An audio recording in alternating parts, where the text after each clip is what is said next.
올바른 재물의 사용법에 대해서 교훈하고 있는데, 우리가 함께 읽은 말씀 바로 앞절, 그러니까 19절부터 24절까지의 말씀은 특별히 부한자들이 범하기 쉬운 탐심을 경계하는 말씀입니다. 이런 말씀이 있죠. 너를 위하여 보물을 하늘에 쌓아두지 말라. 또 내 보물이 있는 곳에 내 마음도 있다. 한 사람이 두 주인을 섬기지 못할 것이니 너희가 재물과 하나님을 겸하여 섬기지 못한다 라고 하는 이야기가 여기에 담겨져 있습니다. 반면 오늘 25절부터 읽은 이 말씀은 가난한 자들에 대한 염려를 경계하는 말씀입니다. 무엇을 먹을까, 무엇을 마실까, 무엇을 입을까, 의식주와 관련된 문제들, 우리의 일상생활에 지나친 염려, 이런 것들 하지 말라라는 것이 오늘 우리가 읽은 본문의 내용입니다. 특별히 말씀을 읽으면서 느끼셨겠지만 반복해서 나오는 구절이 있어요. 단어들이 있습니다. 바로 염려입니다. 염려하지 말라라고 이야기를 합니다. 여러분, 염려라고 하는 뜻에 대해서 생각해 보신 적이 있으십니까? 염려는 사전적으로 이런 뜻을 가지고 있어요. 우리의 앞일에 대해서, 미래에 일어날 일들에 대해서 먼저 마음을 여러 가지로 쓰는 거예요. 그래서 마음이 편안하지 않고 속이 타는 것을 염려라고 이야기를 합니다.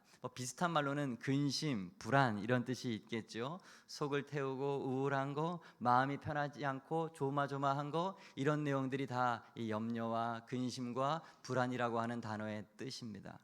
가만히 보니까 다 누가 가지고 있는 겁니까? 우리가 가지고 있는 것입니다. 우리 가운데 그 어떤 사람도 염려 없는 사람 하나도 없습니다. 누구나 앞일에 대해서 신경을 쓰지요. 그리고 마음 편치 않는 일 한두 가지쯤은 누구나 다 가지고 있는 게 우리들의 인생입니다. 여러분은 무엇을 가지고 그렇게 염려하십니까?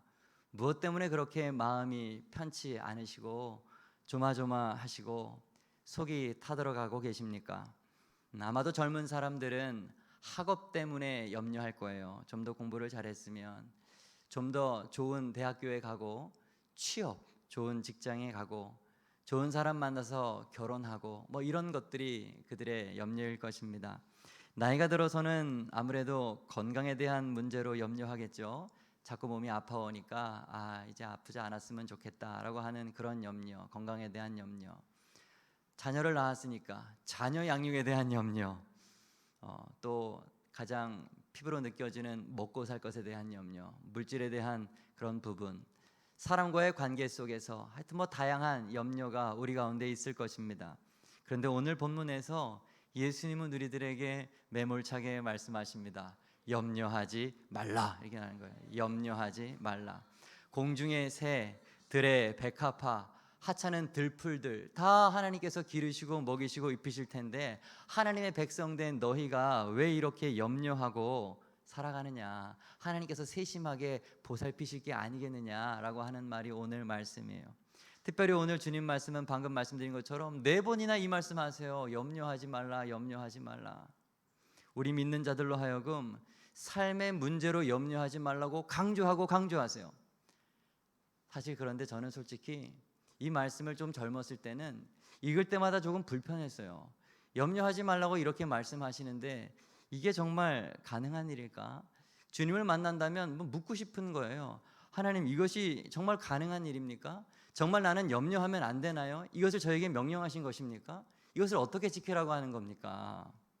그런데 나이가 들면서 이 말씀을 접하다 보니까 어느 날 갑자기 이 말씀이 다른 의미로 다가오더라고요.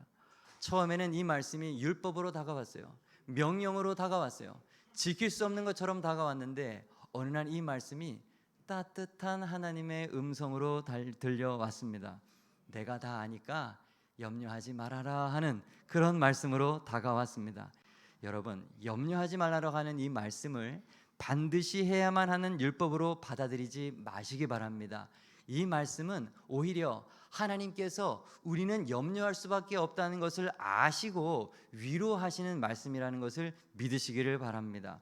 하나님은 다 알고 계세요. 우리가 염려할 수밖에 없는 존재라는 것을, 무엇을 먹을까, 무엇을 마실까, 무엇을 입을까, 이런 것들로 염려할 수밖에 없는 존재, 사소한 일상의 문제들로 고민하고 수많은 내 힘으로 이겨낼 수 없는 문제들로 고통스러워하는 나라는 것을 우리 하나님은 이미 다 알고 계신다는 사실입니다. 그러므로 이 말씀을 우리를 사랑하시고 격려하시는 주님의 따뜻한 음성으로 들으셔야 돼요. 내가 다 아니까 염려하지 말아라. 염려하지 말아라. 그저 우리에게 필요한 마음은 무엇입니까? 내가 연약하고 내 힘으로 할 수 없는 그 낮고 겸손한 마음을 가지고 하나님 앞에 엎드리는 거, 그게 바로 우리가 할 수 있는 유일한 일이라는 것입니다. 여러분 자신을 그러한 연약한 존재들로 인정하는 믿음이 있기를 소망합니다. 성경은 우리의 정체가 무엇이라고 말을 하냐면 흙이라고 이야기를 해요. 흙이라고. 창세기 2장 7절, 여호와 하나님이 땅에 흙으로 사람을 지으시고 생기를 그 코에 불어넣으셨다. 여러분, 저나 여러분이나 본래 그 속성은 흙입니다. 흙. 히브리어의 이 흙이라고 하는 단어를 찾아보니까 아파르라고 하는 단어더라고요. 근데 본래 뜻이 뭔지 아세요? 먼지, 재, 가루 이런 명사를 가지고 있고요. 동사도의 뜻도 가지고 있던데 부스러지다라고 하는 뜻을 가지고 있어요. 그렇습니다. 저나 여러분이나 우리 인간은 누구나 다 먼지와 같이 가루와 같이 아무것도 아닌 존재이고 쉽게 부스러기시기 쉬운 그런 존재인 거예요. 흙으로 왔다가 흙으로 돌아가 버리는 것, 그게 바로 우리의 육체입니다. 거기에 하나님의 생기가 들어가서 존귀하고 영원한 존재가 돼버린 것이지, 원래 우리 인간은 보잘것없는 먼지와도 같은 존재예요. 아파르. 이 사실을 분명히 인지할 수 있는 저와 여러분들이 될 수 있기를 간절히 소망합니다. 제가 다큐멘터리를 좋아하는데 그 짐승들이 새끼 낳는 걸 보면은 너무 신기해요. 낳자마자 서요, 그렇죠? 그리고 조금 있으면 걷고 뛰고 합니다. 그리고 몇 달 있으면 독립해요. 따로 삽니다. 그런데 가만 보면 사람만 아주 연약하게 태어나요. 사람이 없으면 어린아이는 그냥 죽어버리고 말아요. 부모가 돌보지 않으면 살 수가 없습니다. 일어나는 데만 10달 10개월이 걸리고 늦으면 1년까지 걸리는 아이들도 있고 20년은 최소 길러줘야 돼요. 자식이 독립하고 결혼을 해도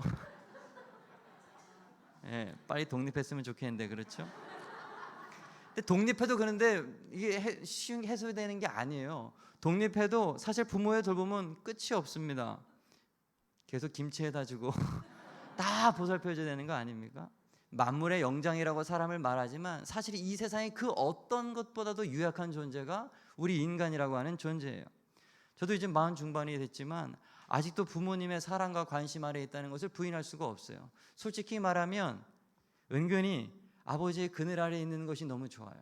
너무 좋아요. 그 그늘이 없어지면 어떡할까? 건강을 위해서 날마다 기도를 하는 것입니다.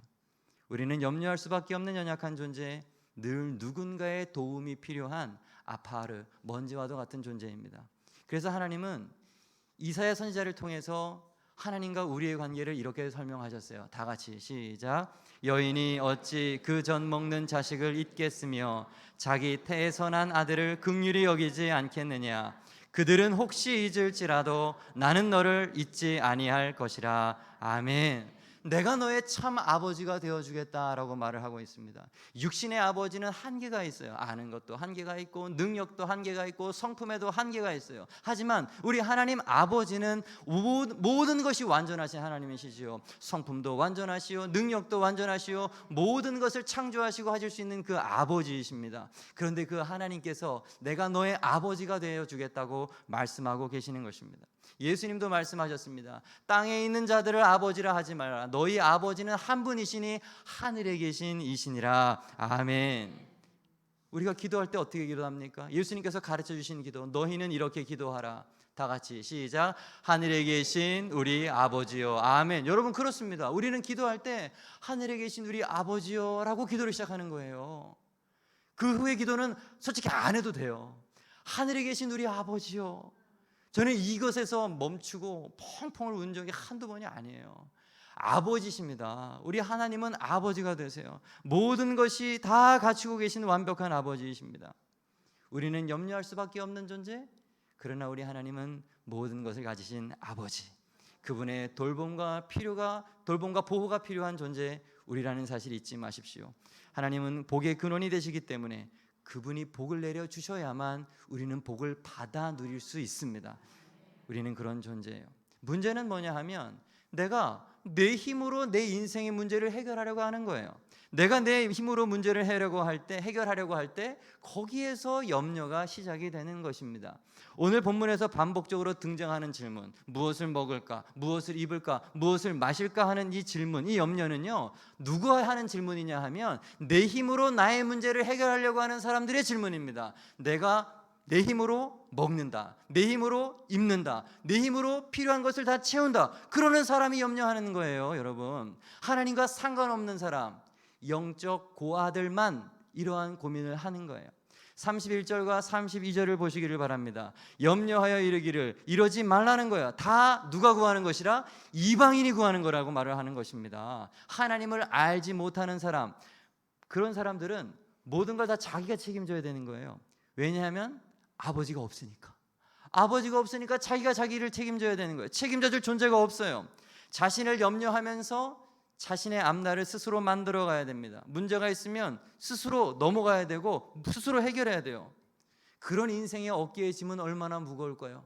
그들의 인생은 얼마나 힘들고 고통스러울까요? 그들은 염려로 가득한 인생이에요.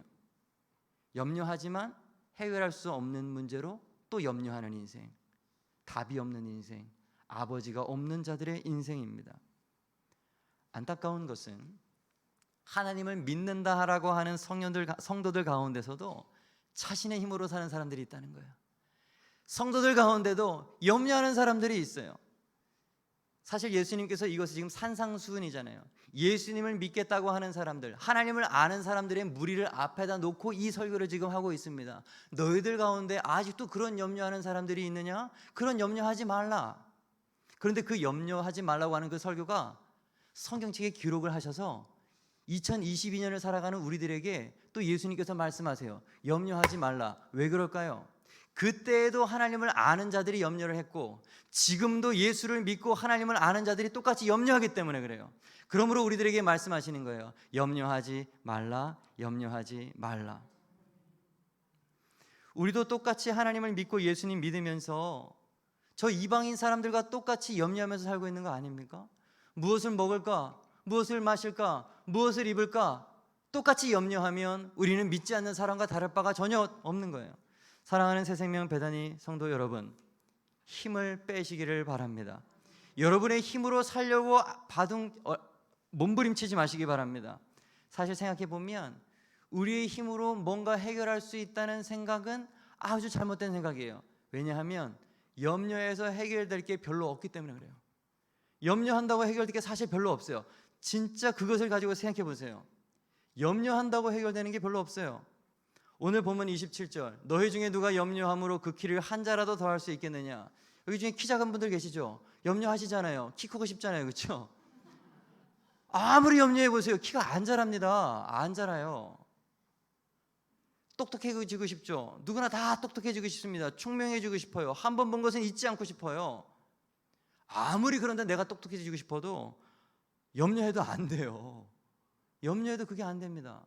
건강도 내가 걱정한다고 되는 것이 아니에요. 내가 건강해지려고 노력해가지고 운동을 하고 영양제 먹고 막 그냥 별걸 다 먹어도 질병으로부터 자유로울 수가 없습니다. 건강하다가 질병 걸려서 하루아침에 하나님께 부르심 받은 사람들이 얼마나 많은데요. 염려해도 안 됩니다. 이 세상에는 우리의 힘으로 할 수 없는 일이 훨씬 많이 있어요. 태어난 것도 내 힘으로 태어난 게 아니죠.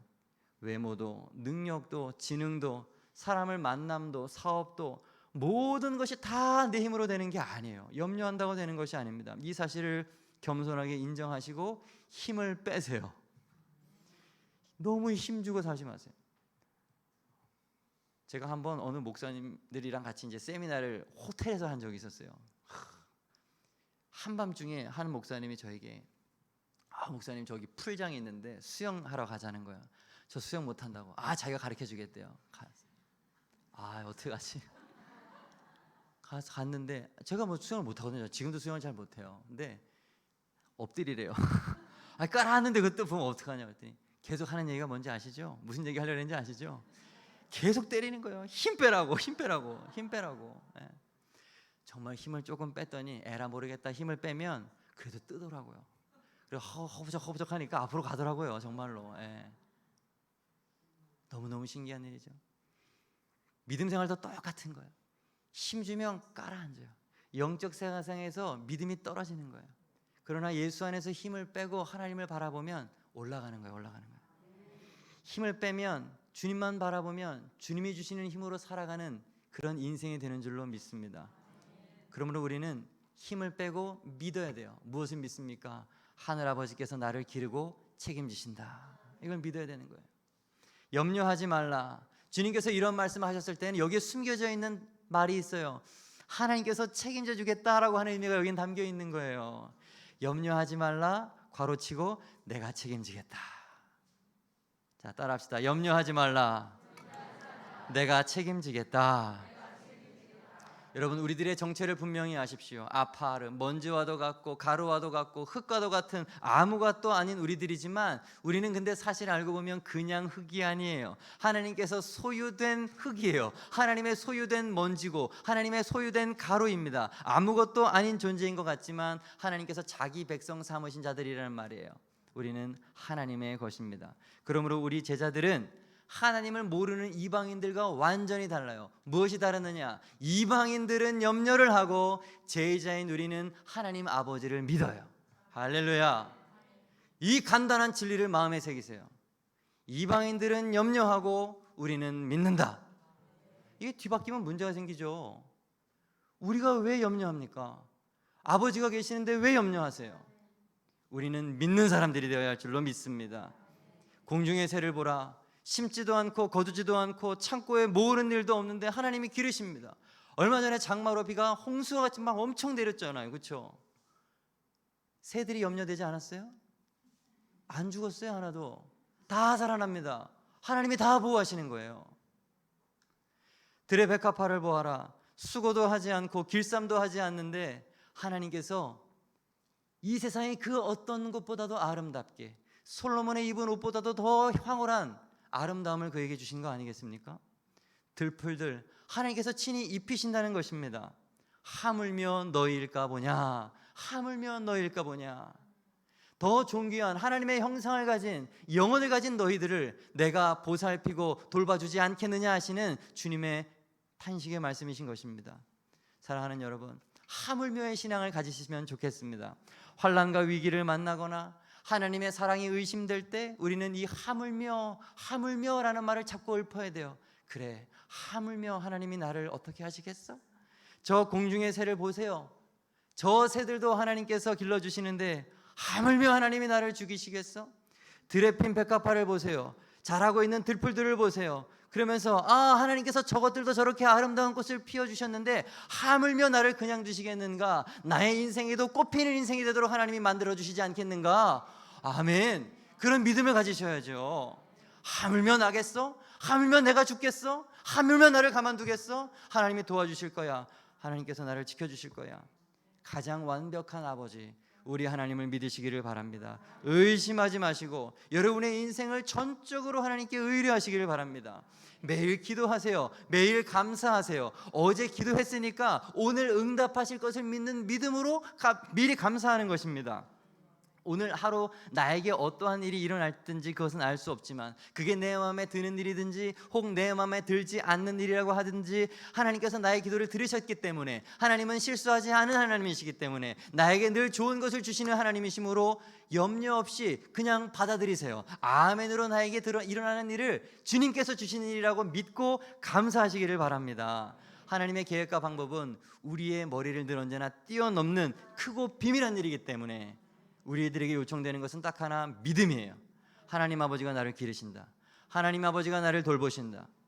하나님의 그 뜻은요, 내가 알지 못하는 사이에 내 인생 속에서 이미 저 뒤편에 착착 이루어져 가고 있는 거예요.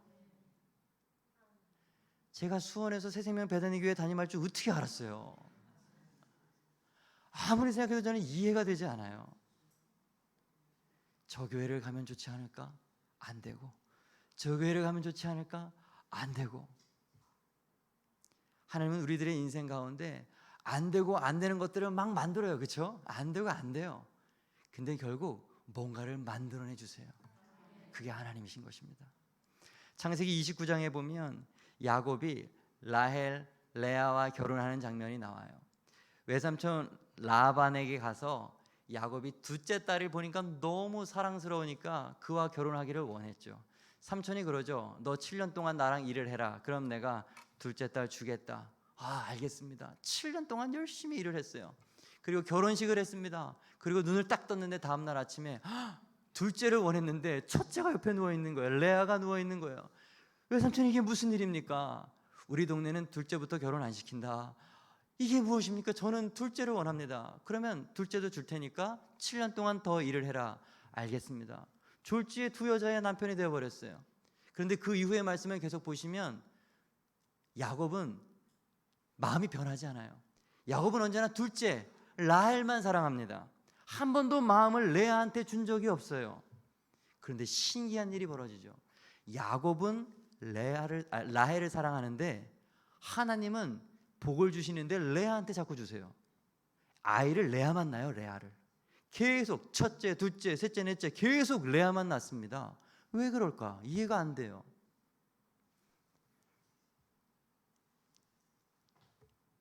이후에 보면 라헬이 낳기는 나요. 그죠?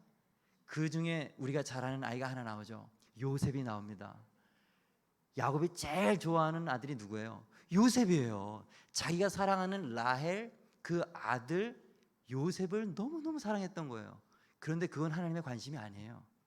하나님의 관심은 레아에 있어요. 레아에. 우리는 요셉이 아주 존귀한 인물이라고 생각하잖아요. 근데 구약 성경을 이렇게 큰 그림으로 보시면 그 요셉으로 인해서 야곱의 모든 12아들이 다 애굽에 들어가잖아요. 애굽은 성경에서 세상을 상징하는 나라입니다. 초반에는 좋았을지 모르지만 결국에는 그것이 400년의 노예 생활로 이어집니다. 여러분, 요셉은 성경의 큰 인물로 봤을 때 그렇게 귀한 인물이 아니에요. 오히려 하나님은 레아의 혈통을 통해서 셋째 아들이 레위잖아요. 제사장 지파는 레위 지파였습니다. 레위한테 나왔어요. 넷째는 유다 지파입니다. 유다 지파를 통해서 다윗이 나왔고 다윗을 통해서 우리 주 예수 그리스도가 탄생하게 되는 거예요. 무슨 말인지 아시겠죠? 야곱은 지독히도 라헬을 사랑했어요. 왜냐하면 성경에 보니까 왜 그렇게 나오냐면 라헬은 곱고 아리따워요. 이뻐. 이쁘니까 자꾸 라헬만, 내 눈에 보기에 좋은 것만, 세상적인 탐욕적인 것만 계속 쫓아가는 게 우리들의 인간의 속성이 거기에 있어요. 그런데 하나님은 그러한 연약함을 아시고 그에게 레아를 주시는 거예요. 너는 싫어하지만 나는 너에게 레아를 주겠다. 레아가 너에게 필요하다. 레아가 필요하다. 레아가 필요하다. 아니요, 아니요. 계속 야곱은 거절하지만 하나님은 계속 레아를 주세요. 그리고 결국 레아를 통해서 하나님은 놀라운 구속사를 이루시는 거예요. 무슨 말씀하시는지 알겠죠? 야곱은요, 우리예요. 우리는 내 맘대로 가요. 그러나 하나님은 그러한 나라도 사용하시는 거예요. 그러한 나라도 사용하셔서 선한 일을 이루고 계시는 거예요. 그래서 우리 인생은 내가 주인이 되면 된다, 안 된다? 안 되는 거예요. 내가 주인이 되어서 살아봤자 그거 다 헛발질하는 거예요, 여러분. 여러분 힘써서 뭔가 열심히 하잖아요. 그거 다 헛발질이에요, 여러분. 내 욕심과 내 탐욕으로 하는 거 다 헛된 일입니다. 우리는 그래서 힘을 빼고 기도해야 돼요. 잘 모르겠습니다. 주께서 하십시오. 주님이 하십시오. 내 인생을 맡기니 하나님이 책임져 주세요. 그게 가장 완벽한 기도요, 가장 완벽한 인생인 것이에요. 하나님을 사랑하시는 그런 사람, 그 사람은 그가 무엇을 선택하든지, 심지어 그것이 하나님의 뜻에 반하는 것이어도 하나님은 그 선택을 통해서 또 놀라운 일들을 이끌어 가시는 하나님이신 것입니다. 로마서 8장 28절 다 같이 시작. 우리가 알거니와 하나님을 사랑하는 자 곧 그 뜻대로 부르심을 입은 자들에게는 모든 것이 합력하여 선을 이루느니라. 아멘. 하나님께서 사랑하시는 자, 하나님을 사랑하는 자, 그 사람은 어쨌든 하나님께서 복 주시는 사람이라는 거예요. 그의 인생에서 일어나는 모든 일, 그것이 좋은 일이든 그것이 나쁜 일이든 내가 원했던 일이든 원하지 않던 일이든 그 모든 일이 다 합력하여서 선을 이루게 하신다는 말씀인 것입니다. 할렐루야. 그 하나님이 우리의 아버지가 되십니다. 우리에게 가장 좋은 것 주시는 하나님께 인생을 맡기십시오. 힘을 빼세요. 전적으로 믿으시고 오늘을 그냥 그분께 의지하세요. 마음 아프고 슬프고 눈물겨운 상황이 있습니까? 그래도 감사하세요. 그건 미련한 행동이 아니라 믿음의 행동인 거예요. 힘들어도 감사하시고 맡기세요. 하나님께서 인생을 바꿔주실 줄로 믿습니다. 32절 하반절, 너희 하늘 아버지께서 이 모든 것이 너희에게 있어야 할 줄을 아시느니라. 여러분들이 걱정하고 염려할 그 세상의 모든 필요들은 하나님이 다 알고 계신다니까요. 알고 계세요. 그냥 믿고 맡기시면 주시는 것입니다. 마지막으로, 그러므로 우리는 무엇을 해야 할까? 먼저 그의 나라와 그의 의를 구하면 되는 거예요. 오늘 33절 말씀이죠. 그런즉 너희는 먼저 그의 나라와 그의 의를 구하라. 그리하면 이 모든 것을 너희에게 더하시리라. 아멘. 저를 보세요. 목표를 바꾸라는 거예요. 세상적인 목표, 무엇을 먹을까 마실까 입을 거라고 하는 세상의 목표가 아니라 이제는 목표를 바꿔서 하나님의 영광을 위하여 그 나라와 그 의를 위해서 쫓아가는 인생이 되라는 거예요. 세상의 모든 것들은 그냥 맡기는 거예요. 이쪽 편의 것들은 맡기고 반대편의 것을 바라보면서 살아갈 때 하나님께서 이것은 덤으로 다 주시겠다고 하시는 그 말씀인 것입니다.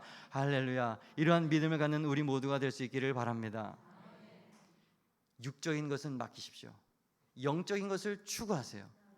하나님이 두 가지를 다 주실 줄로 믿습니다. 고린도후서 7장 10절, 두 가지 근심이 있다고 우리들에게 말합니다. 첫째 근심은 하나님의 뜻대로 하는 근심이 있대요. 이것은 좋은 근심, 구원에 이르게 하는 근심. 그런데 또 다른 근심이 있어요. 세상 근심이 있습니다. 이것은 육적인 근심이요, 우리를 죽이는 근심이에요. 멸망케 하는 그런 근심입니다.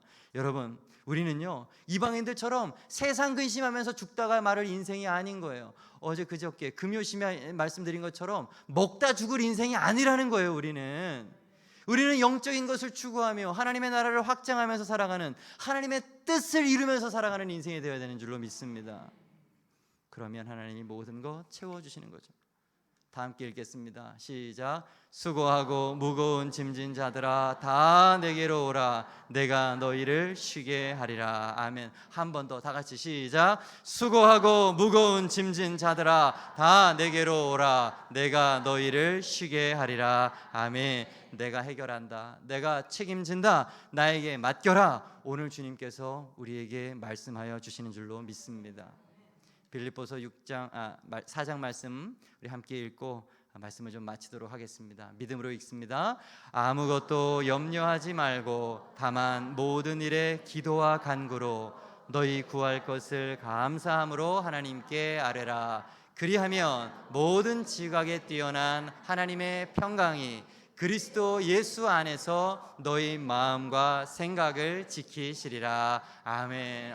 이 말씀은 외우셨으면 좋겠어요. 아무것도 염려하지 말고 모든 일에 기도와 감사함으로 그냥 하나님께 그냥 아뢰라는 거예요. 아뢰라. 그러면 너무 놀라운 말씀. 하나님은요 우리들에게 헛된 것을 보장해 주지 않아요. 네가 기도하면 다 응답해 줄게, 병 다 치료해 줄게, 문제 다 해결해 줄게, 그런 말씀 하지 않으셨잖아요. 뭐라고 말씀하세요? 하나님의 평강이 예수 안에서 너희의 마음과 생각을 지켜주실 것이다. 아버지가 되셔서 내가 너와 함께 하는데 이런 거 못 견디겠니? 나랑 함께 하자. 괜찮다. 마음의 평강이 얻는 거예요. 우리는 믿지 않는 사람과 다른 거예요. 믿지 않는 사람은 염려로 살아요. 그러나 우리는 하나님 때문에 평안 가운데 살 수 있는 거예요. 웃으면서 괜찮아.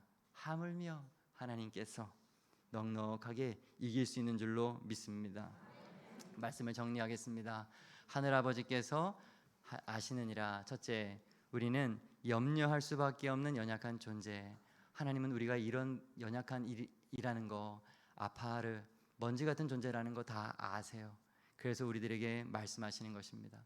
문제는 뭐냐 하면 내가 내 힘으로 해결하려고 하는 거예요. 염려는 내 힘으로 해결할 때 거기에서 시작이 됩니다. 셋째, 하늘 아버지께서 나를 기르시고 책임지십니다. 이 사실을 믿으시기를 바랍니다. 특별히 구체적인 방법, 맡기고 우리는 그의 나라와 그의 일을 구하면 돼요.